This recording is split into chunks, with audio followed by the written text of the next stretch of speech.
the red kangaroo. With skills shaped by millions of years of evolution, this time it's brought a knockout punch, a devastating drought.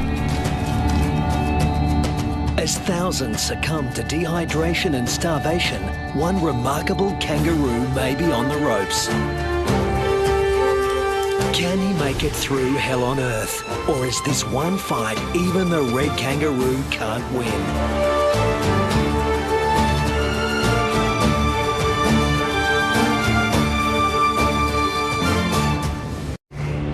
Australia, the oldest continent on the planet. Almost 3/4 of it looks like this.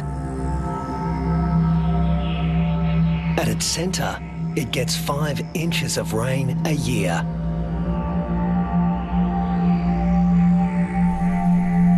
The mercury can hit 110 degrees Fahrenheit. But the hardest part for those who live here is the climate's unpredictable personality. This is a place where there are no true seasons, only moods. To make it here, you need to be able to roll with the punches and shift gears in a hurry. The acknowledged master of that art in the Australian outback is the red kangaroo, the largest marsupial in the world.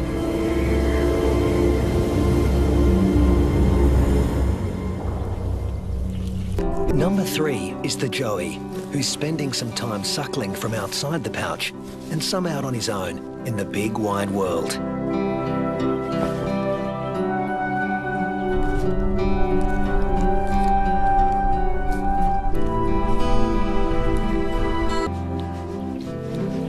But when times are hard, the system has to be ruthless. She will cut off nutrition to the peanut in her pouch, and when it dies, she'll restart the embryo's development to take his place.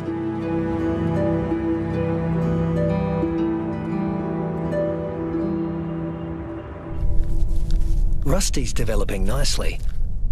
He's beginning to resemble something like a baby kangaroo.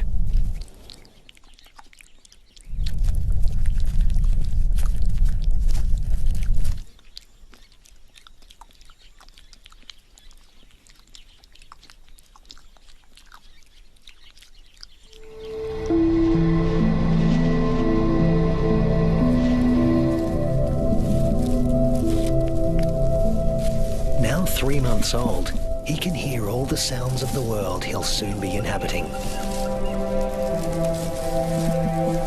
It's all so unfamiliar. It's not surprising he'd prefer to stay in the pouch for just a while longer.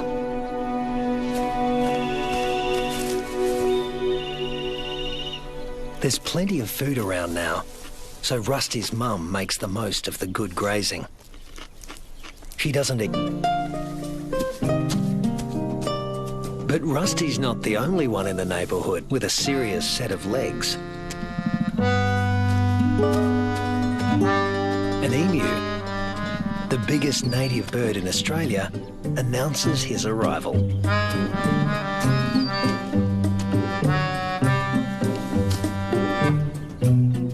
His skirt of feathers absorbs 80% of solar radiation, leaving the skin underneath cool. And this dad needs a cool head. In the emu world, dads take on all parental responsibility. The chicks will be under his wing for 18 months.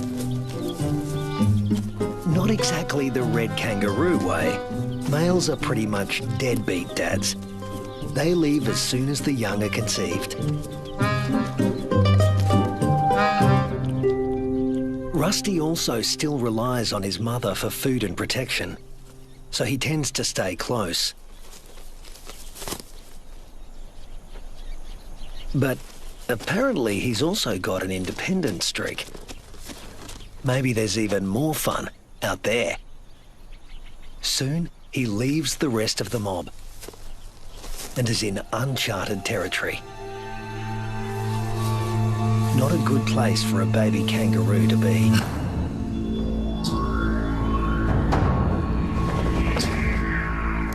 A wedge-tailed eagle, the largest bird of prey in Australia. And it likes to take young kangaroos.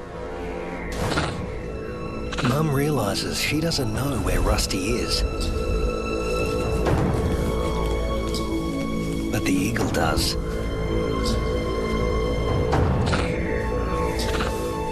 Rusty's big ears and instincts tell him something's not right, but he's too young and inexperienced to know what it is.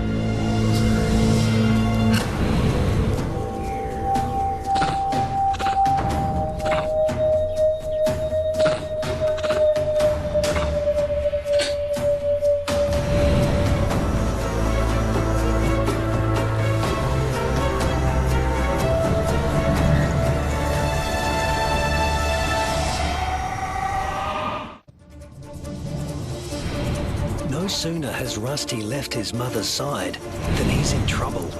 With the bone-crushing power of her talons, the eagle could seize Rusty and drag him to his death.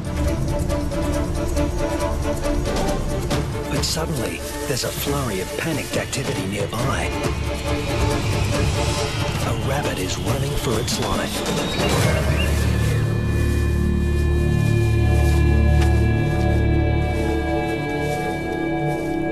Luckily for Rusty, there was easier prey to be had. This time,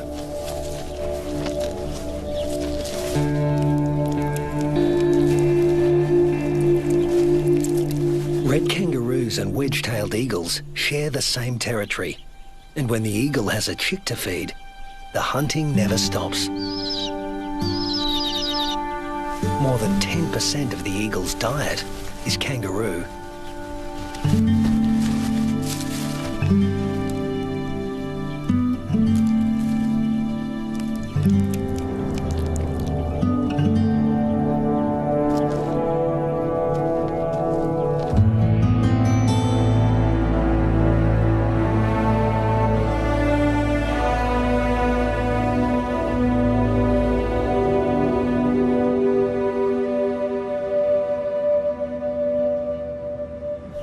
Rusty is now 8 months old and a full-fledged joey, a juvenile that spends all his time outside the pouch.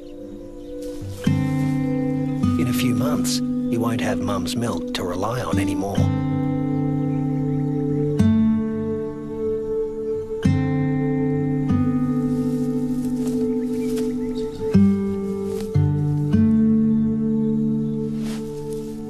His mother will start tapering off his milk supply because there's another bun in the oven and it needs the nutrition.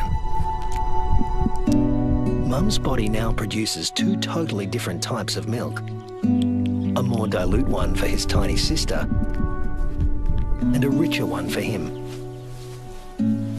Each dispensed from its own nipple.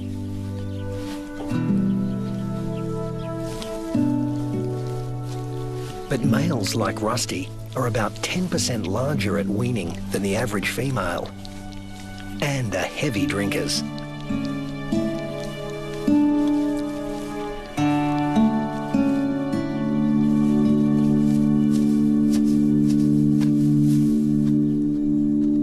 This is the kangaroo version of tough love.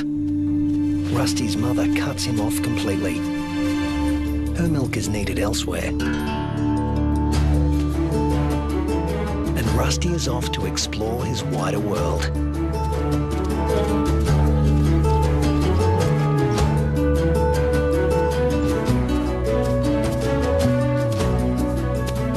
Before long, he happens on another group of kangaroos. These are grey kangaroos, smaller than reds and more suited to areas where the climate is relatively predictable. They don't conserve water as well as reds and prefer the shade of the wooded areas on the desert's edge. Rusty is apparently a new experience for them as well. It's like a get-together with distant relatives you've heard of but never met. Slightly awkward.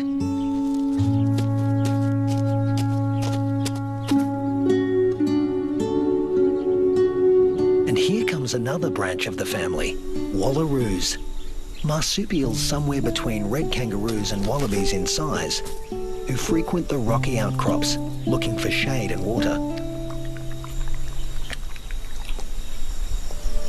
If you live in a desert, water is a treasure, and its presence is never guaranteed.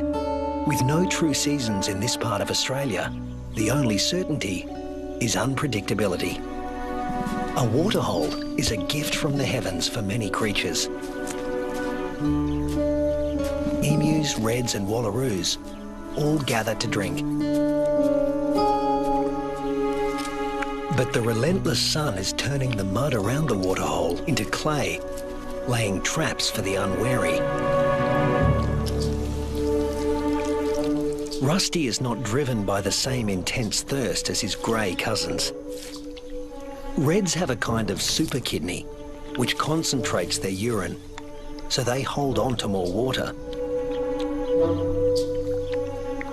While the greys have to drink more regularly. Their thirst sometimes drives them to unwise decisions.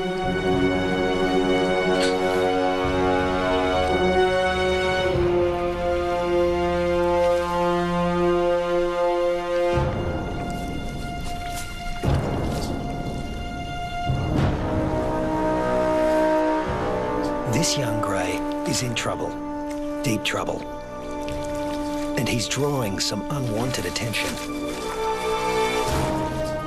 A dingo. Dingoes will gladly take a young kangaroo under any circumstances. A joey stuck in the mud and unable to flee, that's just too good to resist. The other kangaroos can't help him. His fate is sealed. Even at the tender age of 18 months, Rusty has the good sense to get out of Dodge in a hurry. Now he's on the road again, in search of a good meal.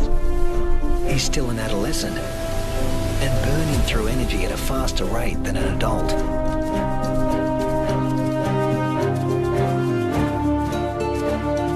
Kangaroo mobs can number in the hundreds, but this one is relatively small.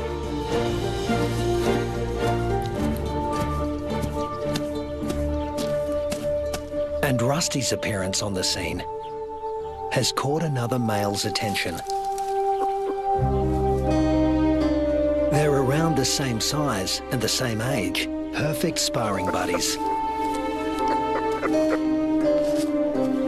Game on. But this isn't a life or death battle.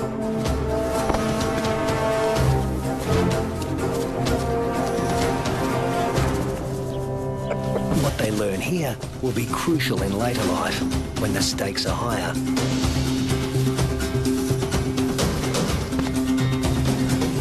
Long arms for wrestling win fights, and females want winners.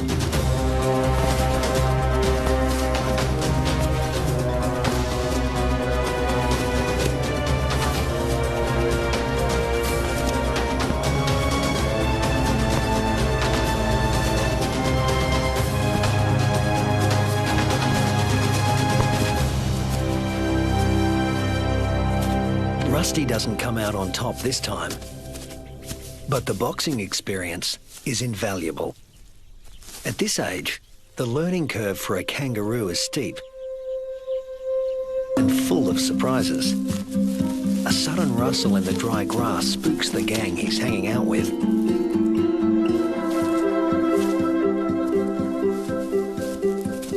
But Rusty's the curious type. A shingle-back lizard.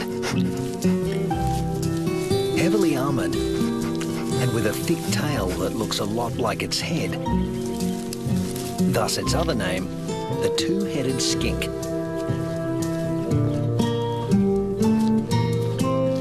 Rusty wants to know what he's supposed to do with this. Make friends? Try to box with it? Eat it? The lizard doesn't seem suitable for any of these activities, and Rusty eventually gives up on the relationship.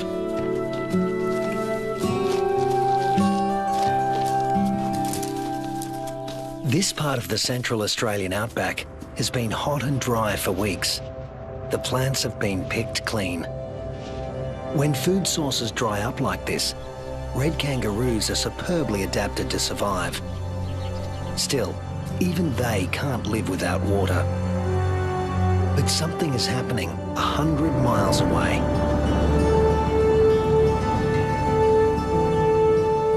Where the sky has opened up and torrential rains are soaking the parched earth. These waters will end up in the Channel Country and be funneled inland hundreds of miles away from their origin. The channels are dry now, but because the region is low-lying, they won't be for long.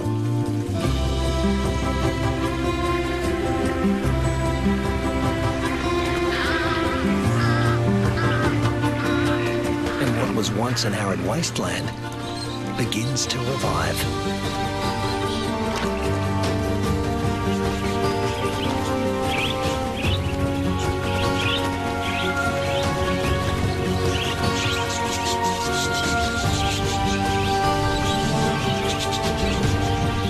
The swirling flocks of budgerigars to the dingo mum and her pups, all are drawn to the life-giving waters. The young eagle flexes its new feathers. And a young kangaroo celebrates in her own playful way.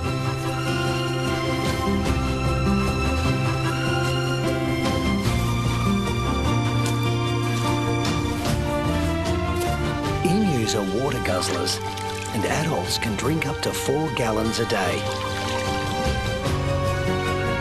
Like all emus, the chicks revel in a cooling bath.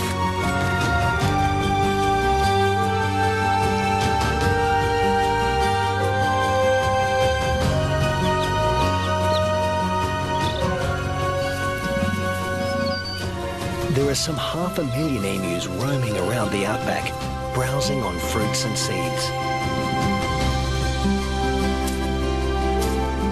And what's good for the emus is also good for the rest of the ecosystem. As they move through the bush, they scatter the seeds of the flowers and fruit they've eaten along the way, which will sprout and become new plants.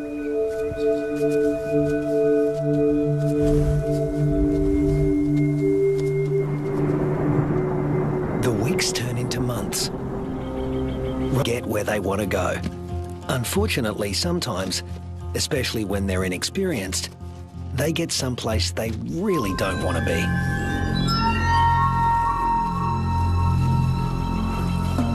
The inland taipan is the most toxic snake on Earth.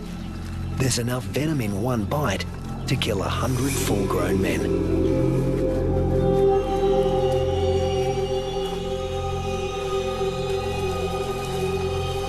And it specialises in killing mammals. The Australian desert is the kingdom of the reptiles, but kangaroos know too well to leave all snakes alone.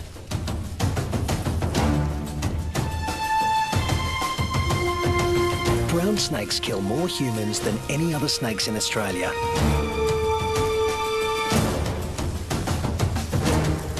But it's not the biggest reptile in the neighbourhood. This is. The parenti, reaching 8 feet long, venomous and fast on its feet. A large parenti will eat a small kangaroo. But today, it's got its eye on an eastern brown snake.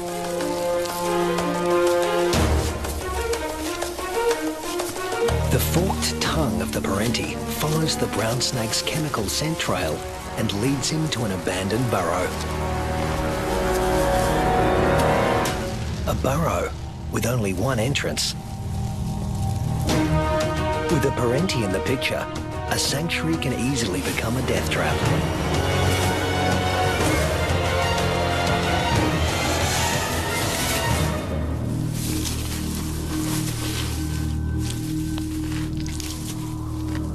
The body of one fearsome reptile disappears into the body of another.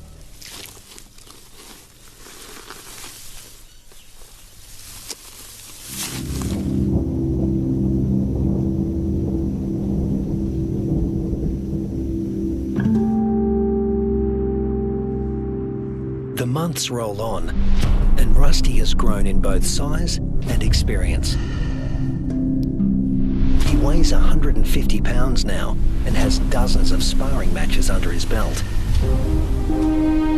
Today, he finds himself with a mob he's met before. The one with the tough male who intimidated him last time.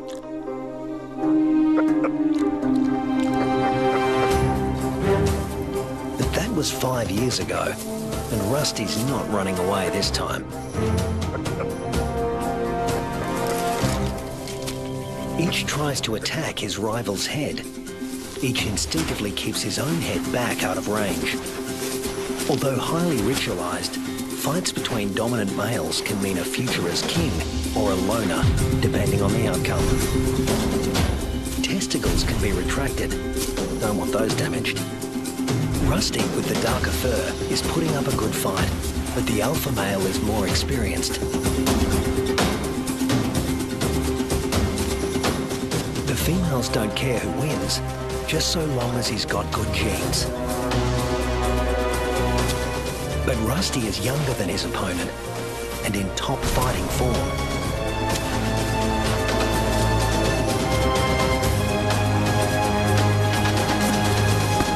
Finally, the king goes down. Now the mob is paying attention.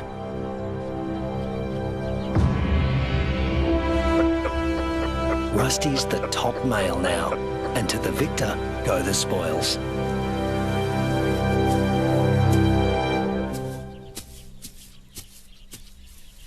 His first choice is this female, though he needs to give her urine the sniff test to make sure she's ovulating.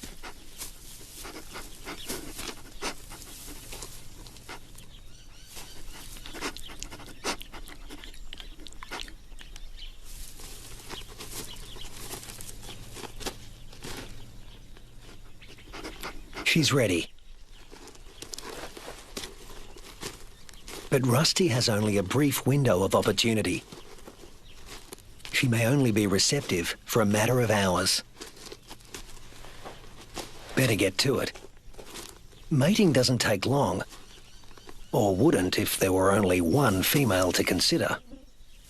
But Rusty's got miles to go before he sleeps. He's King Kangaroo now, and in addition to regular mating duties, he'll have to fend off other young roos who'd like to knock him off his throne, just as he did his predecessor. But that's not all Rusty has to worry about. The temperature is soaring and the land is drying out. Evaporation is sucking the life out of everything, flora and fauna alike. You can never tell when the weather will change, only that it will. And that's the origin of some of the red kangaroo's most amazing adaptations. They're masters of heat regulation.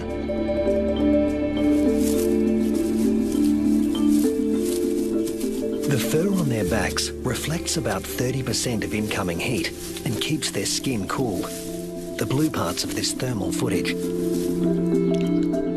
Spreading saliva over their forearms cools the blood, which has been brought close to the skin's surface via a dense cobweb of capillaries.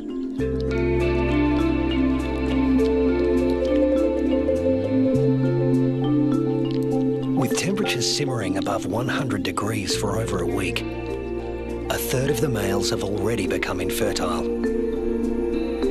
If these temperatures were to continue for 3 more months, the number would more than double. Reds defend their sperm by licking their scrotums to keep them cool. And in contrast to their battle strategy of retracting the scrotum, males let their testicles hang way down below their overheated trunks, keeping them about 7 degrees cooler than at their cores.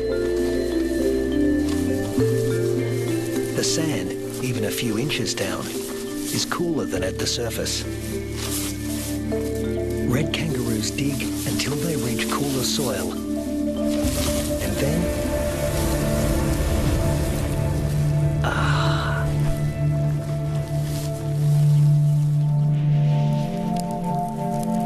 it hasn't rained in months now, the dry, dead grass offers Rusty no nourishment. But then, unfortunately, these are dry electrical storms. No rain will come from them. But something else will. Something worse than hunger.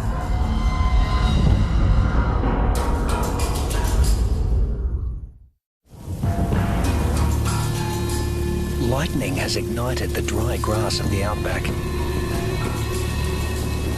The kangaroos can easily outrun a grass fire. Almost 10% of arid Australia can burn like this in a single year. In a matter of hours, the fire consumes what little forage there is. Rusty has to move on. But there's really nowhere to go. Not this time. Parts of desert Australia are in the grip of a once-in-a-century drought, while heat waves smash temperature records.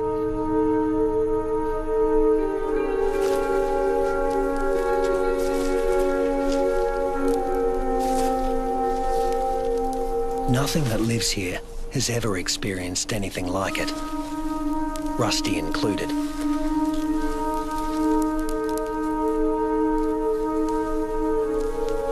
Some are suffering from severe malnutrition and dehydration. But if anyone can survive this, it's a red kangaroo. Human bodies are about 60% water. Rusty's is over 70%. Even in a heat wave like this, he can survive levels of dehydration that would kill most humans.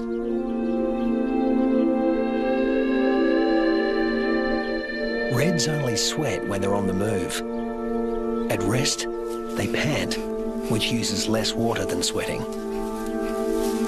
Raising their breathing rate to over 200 breaths a minute reduces their deep body temperature and cools their brains. And of course, they cover their limbs in cooling saliva. But there's a price to pay. Licking uses up precious water.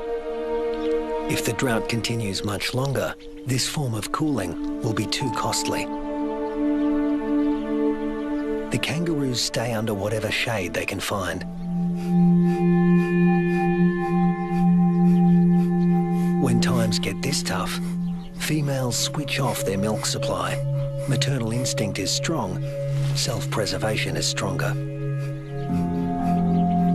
Unweaned offspring outside the pouch are the first to die, and the young in the pouches are next.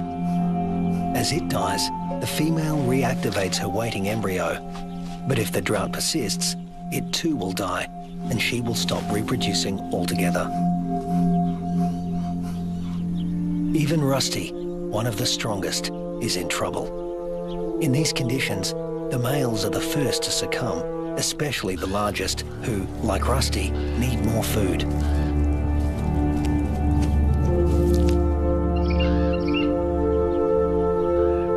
The demise of the red kangaroos is the wedge-tailed eagle's bounty.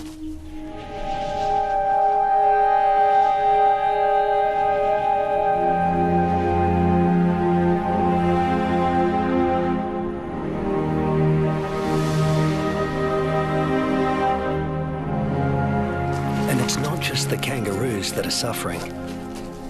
The drought is taking its toll everywhere. Predators turn on each other to protect a tiny piece of rancid meat.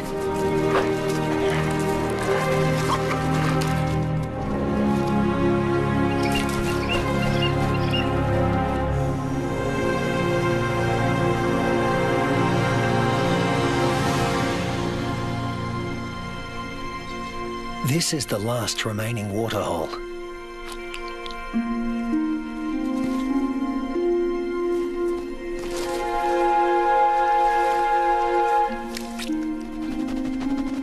It's stagnant and salty.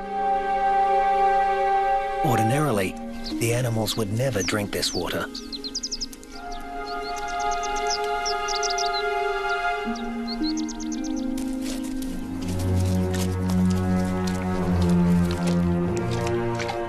desperation drives them. The drought makes for uneasy bedfellows.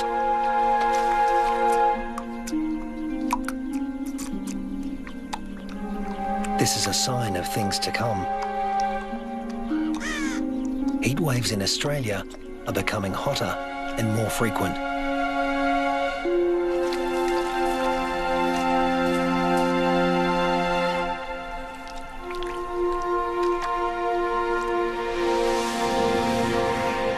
The intense dry heat continues and the casualties mount. Among them are many of Rusty's offspring. In some parts of these desolate lands, drought can kill 8 out of every 10 kangaroos.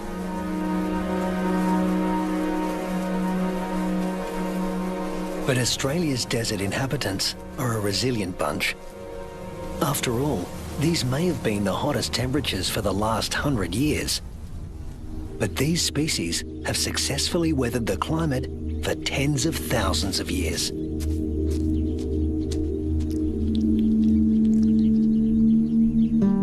And Rusty is still here, conserving his energy and biding his time. A change is going to come. It always has. After 12 months of merciless drought, the landscape is dotted with the remains of those that couldn't hang on any longer. But in the Australian outback, all bad things come to an end. Eventually. Thunderclouds are gathering in the distance. Rusty seems to sense a change in the weather. Somewhere there is rain, and where there is water, there will also soon be food.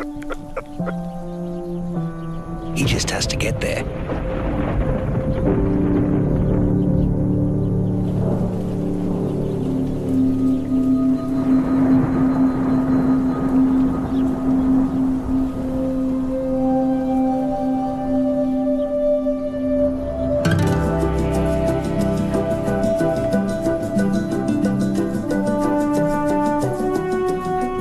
With what remains of his ebbing strength, Rusty heads in the direction of a storm.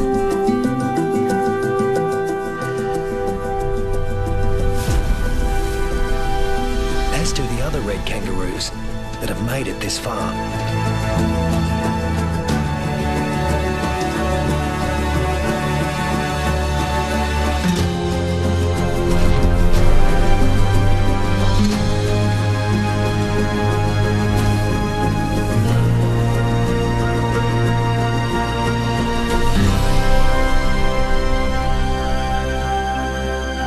When Rusty reaches the area watered by the storms, he finds a world restored by rain.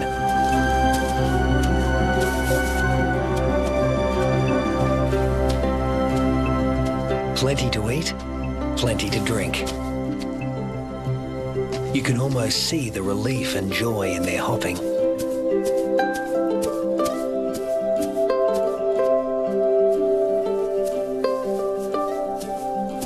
They will stay here and take in the nourishment. In only a few weeks, males and females will have their health restored, and soon they'll be ready to reproduce once again.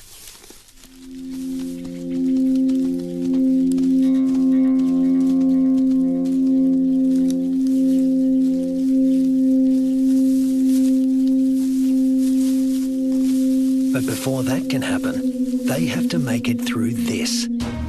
A pack of hungry dingoes.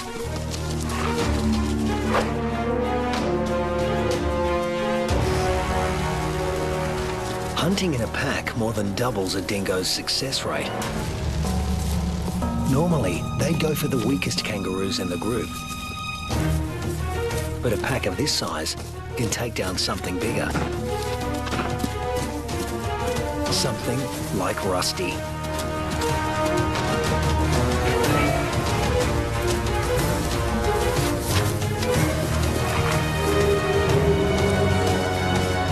Luckily, his strength is completely restored, and he can travel at full tilt. Rusty doesn't accelerate by bounding faster, but by bounding further. He lengthens his leaps, at times covering 25 feet in a single bound. Once he gets past 10 miles an hour, Rusty rockets along with little extra effort, while the dingo's forelegs need to move ever faster.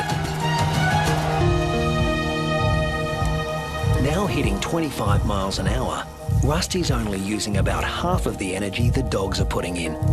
They have no chance of catching him.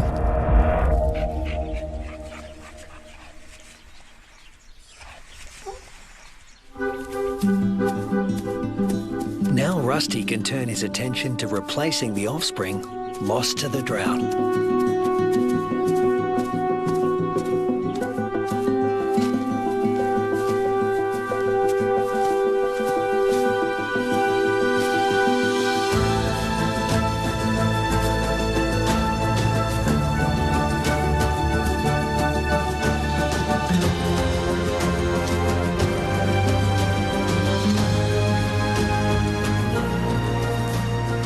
At 200 pounds, powerful, and in the prime of life, there's no question that he's the dominant male of this gang.